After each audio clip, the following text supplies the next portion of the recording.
welcome back to another After Dark, everyone. Hope you all are having a good night so far. Hope you guys had a wonderful day.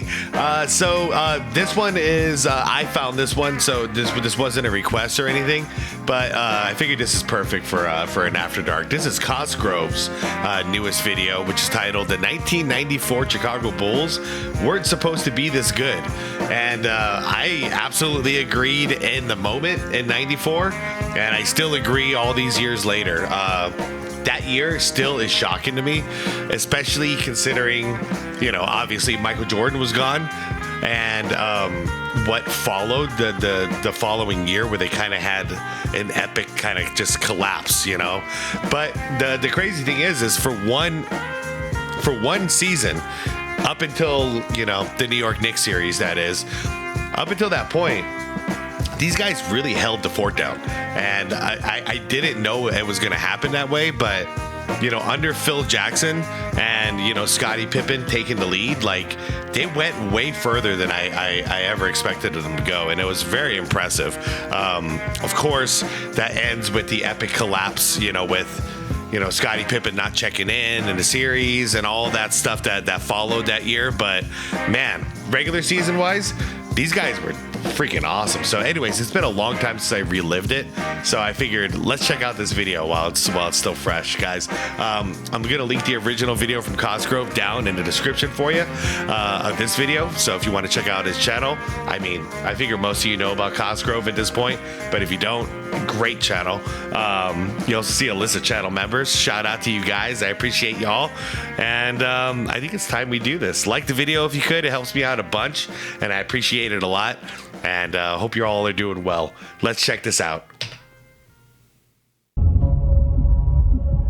Yeah. We've all seen the iconic clip of Scottie Pippen staring straight into the camera, motioning for Michael Jordan to come back in 1995. But here's the thing, just a year earlier, Pippen and the Bulls were holding things down just fine without him. When Jordan stepped away right before the 1993-94 season, a lot of people expected everything to fall apart. And while it's uncomfortable for some to admit, the reality is he wasn't exactly missed in the way you would think. No, the Bulls didn't win the championship that year, but they came way closer than anyone predicted. Agreed. This isn't about tearing down Jordan's legacy. It's about giving credit where it's due. Absolutely, yeah, and that's why I'm just going to be completely honest about it, like usual, because it is what it is. It's still surprising to this day, and that whole pointing at the Jordans, like Scottie asking Jordan to come back, that was in 95. 95, they were struggling bad. 94, this is a different beast. These guys were very impressive. A Bulls team and organization that refused to collapse when the world expected them to. I think for many years people said I'm not an all-star, I'm just riding Michael's coattail. Well, this was an opportunity with Michael's departure for me to really step forward and show some leadership. I think it all came to a boiling point in that New York series, and it was after that, the next year, where probably Scottie started realizing, shoot, I need that leader again, so he can do his things. And obviously it was the right move, because they won 3 more championships that way.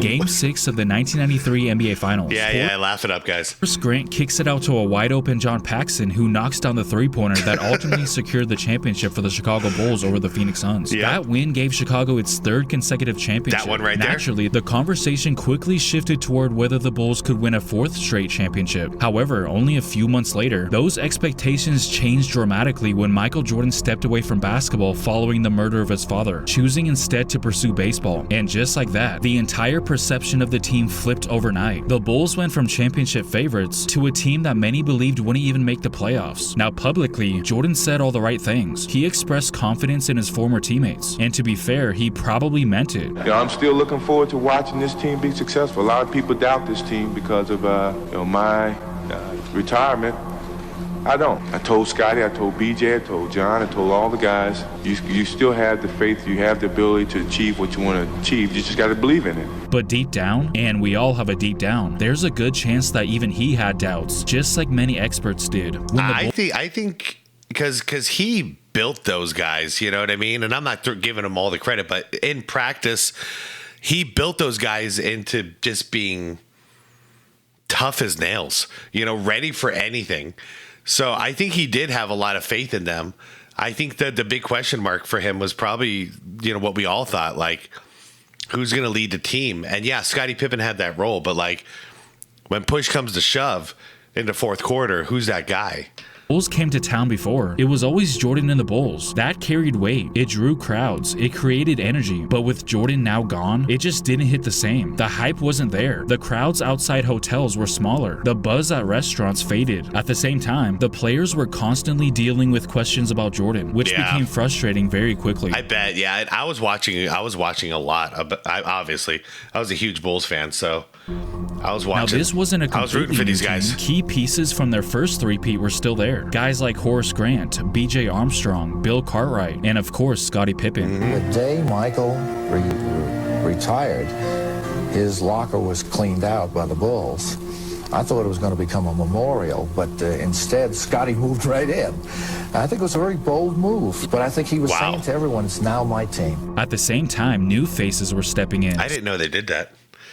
I didn't know such as Steve Kerr, Bill Wennington, Pete Myers, who was given the nearly impossible task of replacing Jordan at shooting guard. Wow, I haven't heard the name Pete Myers in a while. Yeah. Also added Toni Kukoc, a Croatian rookie that the Bulls had drafted years earlier in 1990, finally making the jump to the NBA. And then later in the season, Luke Longley would join as well. At first, it looked like the doubters were right. Chicago stumbled out of the gate, losing 7 of their first 11 games. But there was context. Pippen missed most of that stretch with an ankle injury. Once he came back healthy, everything started to change. The Bulls steadied themselves. They found a rhythm, and slowly but surely they started winning again. So much so that Jordan himself showed up to watch them in person. MJ watching his former team. He looks good. Yeah, he does. He's enjoying himself. He looks terrific. By the time the All-Star break arrived, they had built a 34-13 record, with Pippen further establishing himself as the team's primary player. Chicago, as you know, has been red hot, winners of 28 of their last 33. Without Michael Jordan, their performance has been perhaps the biggest story in the NBA this year. The guy leading the way for the Bulls now is a supporting actor turned leading man, Scottie Pippen. Pippen, Grant, and Armstrong were all selected to the 1994 NBA All-Star Game. Well, with Michael Jordan gone, Bulls have 3 All-Stars here in Minneapolis, and they only had 2 with Michael. It just shows you the depth of that Bulls team. We just didn't appreciate the total greatness. Well, and also the fact that they're winners. People, you forget about that. You don't win 3 championships and only give all the credit to one man. Absolutely. But it was Pippen who stood out, putting up 29 points, 11 rebounds, and 4 steals. Yep. He walked away with All-Star MVP, and for the first time, it truly felt like he was stepping out of Jordan's shadow. Yeah. After the break, and you guys got to understand, the way I felt about Scottie back then is very different than how I feel now. After everything that's happened. Back then, I saw him as the little brother to Michael Jordan, and I was the little brother to my older brother, obviously, who taught me basketball, who showed me Jordan and all this stuff. So I always resonated with Scottie Pippen a lot back then, and you better believe I was rooting for him to prove to the world he can do this. He can do this without Michael Jordan. He did okay. He did okay. A little shaky again, but overall, the Bulls maintained a strong level of play, finishing with a 55-27 record, which was just 2 wins fewer than the previous year with Jordan. I wonder how Jordan felt about that. Despite all the doubts, the Bulls did the unthinkable. They made the playoffs as the 3 seed. A team that most people had written off was suddenly right back in the mix, and leading the charge was Scottie Pippen. He finished 3rd in MVP voting behind David Robinson and Hakeem Olajuwon, but a lot of people believed he deserved the award, given the fact that he became the #1 option overnight and still led the team to 50+ wins. At that point, he wasn't seen as Jordan's sidekick anymore. He was the man. I would go so far as to say that Scottie in our league is probably the most complete player we have. See, Scottie is such an unselfish player. He's the greatest all-around player in the NBA right now, and in the first round of the playoffs, Chicago faced the Cleveland Cavaliers for the 3rd straight year. Even without Jordan, the result was the same, as Chicago swept the series in 3 games. Then came the real test, the New York Knicks. I'll chime in on that one, by the way, real quick. I think the only weakness Scottie ever really had was his jumper. You know, and especially when you get a little bit of range in it. But there was a lot of times where he was wide open for a shot where, yeah, and it shows in his free throw percentage too. So shooting, believe it or not, out of all the things, outside of that, SxADkey, great ball handler, great facilitator, great defensive player. Like, he literally does everything, and he shoots decent, but he wasn't elite at shooting. This was their 4th straight playoff meeting, and it delivered everything you'd expect. Physical play, trash talk, fights, and plenty of drama. The Knicks won the first 2 games of the series at Madison Square Garden. Then, in Game 3, a massive brawl broke out right before halftime, right in front of Commissioner David Stern. Oh, this is ugly. Right in front of the Commissioner of the NBA, David Stern. But that wasn't even the most talked about moment from that game. On the final possession, Pippen chose not to re-enter the game after learning that the play had been designed for Kukoc. Yep. Although, and this is where you go, oh, you really start missing Jordan here. But Kukoc, man. And it's not that you're missing Jordan so much as you need that closer, because oddly enough, Tony was that guy this year. While Jordan was gone, Tony Kukoc became the closer, but SxADkey had a problem with that. That's where the problem was. Kukoc successfully made the shot. The situation created tension within the team. Michael Jordan later brought it up in The Last Dance, something that clearly didn't sit well with Pippen. Fast forward to Game 5. Hold on. Since Jordan wasn't on the Bulls, Pippen didn't think The Last Dance would cover his decision not to enter the game. Well, I mean, I guess. I guess it depends on how it was pitched. If it was pitched as though we're just going to cover the 98 season, yeah. But if it was pitched as like we're going to do a full documentary of the Bulls dynasty, then of course you have to talk about this. In The Last Dance, something that clearly didn't sit well with Pippen. Fast forward to Game 5. The Bulls were on the verge of going up 3-2 in the series, but with seconds remaining, referee Hugh Hollins called a questionable foul on Pippen. Davis for the win. He's fouled on the play. Fouled on the play. Pippen fouled him with 2.1 left. He cannot believe it. And I'll always wonder, was there actual contact there? Wow. And he has to just walk away from referee Hugh Hollins. Hubert Davis hit both free throws, and the Knicks stole the game, leading to speculation that the league didn't want the Bulls advancing without Jordan, because if they did, how would that look? It's funny how Jordan had no problem including the moment where SxADkey refused to play at the end of Game 3, but conveniently left this moment out of The Last Dance. Chicago responded by... I mean, from that angle, it looked like the contact happened after the release. Winning Game 6, which featured a legendary dunk by Pippen over Patrick Ewing. However, the Knicks ultimately won Game 7, ending the Bulls season. Although Chicago failed to win a 4th consecutive championship, their performance during the 1993-94 season exceeded expectations. Yeah. A team that many believed would struggle instead won 55 games, earned a top 3 seed, and came close to reaching the conference. Yo, NBA Jam fans, remember halftime? Instead won 55 games, earned a top 3 seed, and came close to reaching the conference finals. Of course, we all know how the story ends. Jordan returned, and the Bulls went on to win 3 more championships. Because of that second three-peat, the 1993-94 season often gets overlooked, but not by everyone though. Bulls owner Jerry Reinsdorf has said that the 1994 team was actually his favorite, not the championship teams, not even the 72 win squad. His favorite was the team without Michael Jordan, and he's not alone. Players from that team have also... Well, so you can acknowledge all this, but you still couldn't have like given him a little bonus money. SxADkey was clearly the leader. Yeah, cool. He stepped up and he was the man. I mean, maybe restructure his contract. I know SxADkey's to blame for signing the deal, but maybe throw him a bone, buy him a car or something.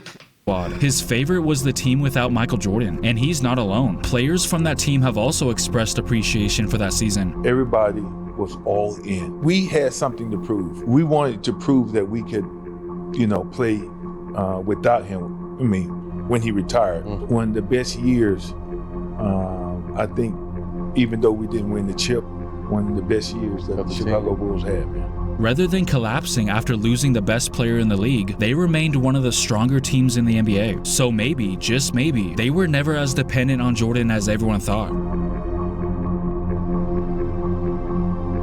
Great video. Yeah. It's still always so weird when I look back at the timeline, because that 94 season was so good, but then the 95 season was so bad. But they did make a lot of changes at that time, and I just don't know. I'm trying to think of like a hypothetical now of like if MJ never came back, what would have happened to that team? Because it wasn't going well that next year. You know what I mean? So would they have just blown up at that point? Would Scotty have like demanded a trade? Phil gets out of there early, all that stuff. What do you guys think? Like say MJ never came back, and you guys know how 95 was going before Jordan came back to help, and then obviously the 3 championships that followed and all that stuff we all know. But what if MJ didn't come back? What would happen to that Bulls team? You know, under Scottie Pippen's leadership? I really don't know. Would they be able to get some pieces in there to help? Or were they just going to like start like winding down, you know, and aging out? Guess the world will never know. We need a 2K sim for that one. Anybody who's nerdy enough to do it. Oh man. All right, guys, I'm heading out. Let me know what your thoughts are about this season. If you guys watched it, I definitely was glued to my TV, and I remember that Bulls versus Knicks series. Man, I remember it so well because I wanted so bad for the Bulls to beat those Knicks. And sorry, Knicks fans, but that's just how we go. You know, it's a rivalry. It is what it is. And I was really rooting for those Bulls. And I remember being devastated and like heartbroken when Scotty didn't go into the game. Because, you know, remember at that point, I really looked up to him. I looked up to him almost as much as I looked up to Jordan at that time. And I felt like he really let the team down. And in doing so, I feel like he let me down.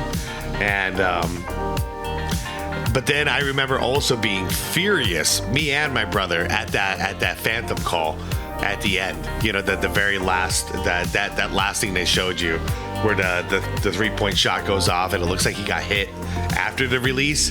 But that's been a debate that's been ongoing since 1994. So who the hell really knows? Anyways, you guys, I'm out of here. Like the vid on the way out. If you could, check out Crossgrove's channel and subscribe to my channel if you want more content like this. And most importantly, it's to be water, my friends.